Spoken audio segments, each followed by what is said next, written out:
So what was wrong with the earlier compensation package, and what can you tell us about what this new item will be on Monday, since it's confidential in nature? So you're going to have to bear with me, given that this is a land and a legal item. I'm very limited on what I can and I can't tell you. But what I can say is that what the city did was legal, but that doesn't make it right. I think that we have to be able to revisit how we address this issue in terms of the compensation, as well as the city's handling on an ongoing basis. But it's a week after the judge ruled in favor of the city and has given the remaining Midfield tenants just a few scarce weeks to remain on the property before being vacated. And I think that we have an opportunity to be able to, using some of the fresh faces around the table at Council, to take a new look at this and to come up with a better and new deal for Midfield. So what are you proposing on Monday? So I can't tell you what I'm proposing, but what I can tell you is what I campaigned on. Now, what I campaigned on was more fair compensation for the Midfield tenants. What I campaigned on was the fact that the public deserves to know what the future prospects for the land in question is and what the rush, if any, is. What I campaigned on is the fact that just because you sued the city, you should probably still have that bio package still on the table. And what I campaigned on most of all is that as a result of this, no family should go homeless. So we know what you campaigned on already. Why can't you tell? You called us here today. Why can't you tell us what's being proposed on Monday? Part of it is to shed a light on this culture of secrecy that's taken hold at City Hall. 750 secret meetings over the past term. We've spent so much time in these in-camera meetings that it's starting to get a little bit farcical. I wish that I could tell you a little bit more about the details, but it's really going to come down to the debate that we have on Monday. And it'll just show up me coming to Council on Monday, asking for a legal matter to be added to the agenda, and then you'll see what comes of it after Council emerges from the Chamber of Secrets. So but aren't you being a little bit secretive? Your campaign, you campaigned on less secrecy in City Hall, and you just stood here and said, my motion that I know what it is a secret. That's completely against what you campaigned for. If you're keeping a secret, you promised you wouldn't have secrets. What's up? I have to work within the rules that I have. If I violate that oath of office that I made, I could be stripped immediately of my title as a city councillor. I have a very fine line to walk. I know that it's an uphill battle. I'm not afraid of losing this battle, but frankly, sir, I'm afraid of living with myself if I don't try. So you won't stand for your campaign enough to lose your job then, I guess? Well, I want to be able to get the right thing done. I want to be able to work within the system to have it changed. I'm only on the job for just a couple months now. I need to be able to work to get the briefings, get the background information, and to hopefully spark a debate. But frankly, nobody would be hoping to revisit this if I wasn't here trying to force it onto the agenda. Would it be safe for us to ascertain and connect the dots and say that one of the things you're going to be asking for is increased compensation for the people that are at Midfield now and the people who were at Midfield and now have left? If we were to do that, could you wink, nod, put a thumbs up or something? Would it be safe for us, since we're not governed by the laws of secrecy, to tell Calgarians that it will be that is one of the things you'll be proposing? I can't tell you specifically what we're going to be talking about on Monday, but making the situation right is going to mean better compensating the people in this event. I think that's plain to see from my colleagues, but also from the public that I hear from on a daily basis. Who told you that you can't tell us what's going on? I mean, were you informed by the city solicitor or the mayor or some other official at the city? I think that's what we're a little bit confused. Is what's the actual legal reason why you can't? Yeah, and who told you? What reason? That? I think even if I tell you who told me, that would break that would break the cone of silence. But I think that there is a culture right now with very few politicians being willing to challenge the bureaucracy. I want to push it as far as I can. I deeply care about this issue, just as all Calgarians do, and I'm going to be forcing this onto the agenda and ensuring that the debate does happen. But and as much of it, will this ever end up in better compensation? You said already. What was the compensation strategy or package that you campaigned on? What was that compensation you were campaigning on? What I campaigned on is we should have taken a look at equivalent jurisdictions, like say in BC.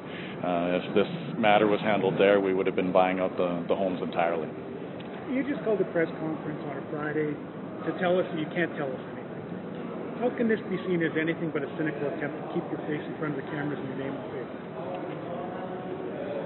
I'm trying. There's a lot of people who would like this issue to go quietly away, but on the eve of Christmas, I'm refusing to let that happen. I think that this needs to still be on City Council's radar. It's very clear that the public does care about this issue, and it speaks to the core of what I campaigned on, which was respect for Calgarians. What the city did was legal, but it was not right, and I refuse to sit idly by. But were you told by somebody, you don't have to tell us who if that breaks the cone of silence, but were you told by somebody at City Council when you were drafting this urgent business item, were you told by somebody at the city that you couldn't tell us the details of your proposal? Yes or no? There are pieces of my plan and what I'm asking for which are not yet public knowledge. So put it another way, why not put this into open session? I'm going to be forcing as much of the debate on this item as I can into the open. There are pieces of what I'm asking for that are not yet public. So my plan wouldn't make sense if I had to redact a lot. So on Monday, are you I think we're getting a little bit too much in the weeds. No, but on Monday, is this thing actually going to be debated in the chamber, or is it going to be debated in the behind closed doors? Even at that point, we might not even know what the proposal is. So my understanding is that I'll rise on the technicality. I'll add this matter at the very beginning of the agenda. It's very likely that our legal support will advise us this issue pertains to a legal matter, and City Council must first seek advice. So we will go back into the Chamber of Secrets. We'll discuss the elements of my plan and what I would like to bring to the table for a new deal for Midfield residents, and we will emerge likely to vote on elements of my plan. But we won't or additional things that were brought in by other members of council through conversation. But normally when councillors come, they have a notice of motion, even on urgent business, and we come in and we get a piece of paper that looks like this, that's got typed words on it, and that says what the notice of motion is. On Monday, will we be getting that piece of paper that says, therefore be it resolved that A, B, C, D, E, or not? Or will it just be you standing up and then you have to go in camera? It's very unlikely for you to have something in advance. You never did answer Rick's question. Did somebody advise you that this should remain secret, or did you just make it up on your own that this should remain secret? I have had advice from our city law department on this issue and what I can and can't say, and trust me, there's a lot of people who don't want me to be up here sharing what I am. But I'm tiptoeing the line. I'm pushing it as far as I possibly can. And trust me, having campaigned for 2 years, knocking on thousands of doors to be able to throw open the door at City Hall, I'm just as frustrated as you are. So I guess, Jeromy, so that I'm clear, you went to somebody with your notice of motion that you're going to bring forward on Monday, said, here's what I intend to do. And that person in the law department said, you can't tell anybody about this. So there are limitations on what I can and can't share because it is an ongoing land and legal matter, and elements of my plan are ongoing, and it's going to require a legal briefing for a portion of it. But anything that the city undertakes on this, all decisions that we make have to happen in public.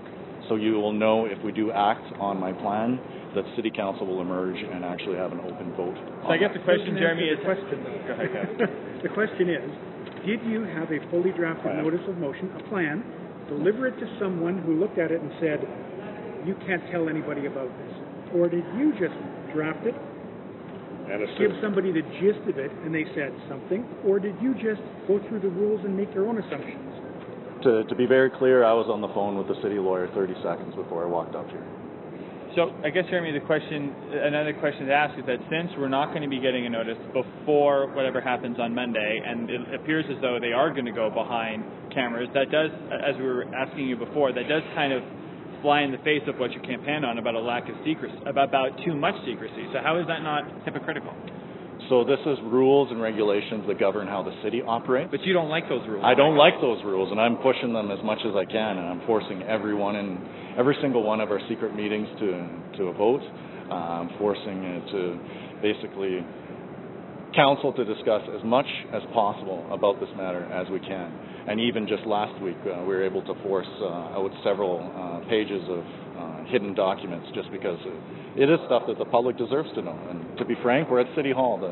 What happens here belongs to Calgarians. The transparency should be the norm, except for what very few things, largely around land, labor, legal, should be prohibited. So do you agree with those? It sounds like that is within the scope of what you're asking for, and that's why you're going in camera. So do you agree with those parts, that those parts need to be protected, or in this case, do you think an open discussion in front of everyone, in front of an audience, needs to happen because you want to bring awareness to it? Well, I think that there is a lot of background and legal history on this file that new councillors are going to need to be briefed upon. So I don't oppose necessarily just the fact of getting legal advice. Is this legal? Is this not?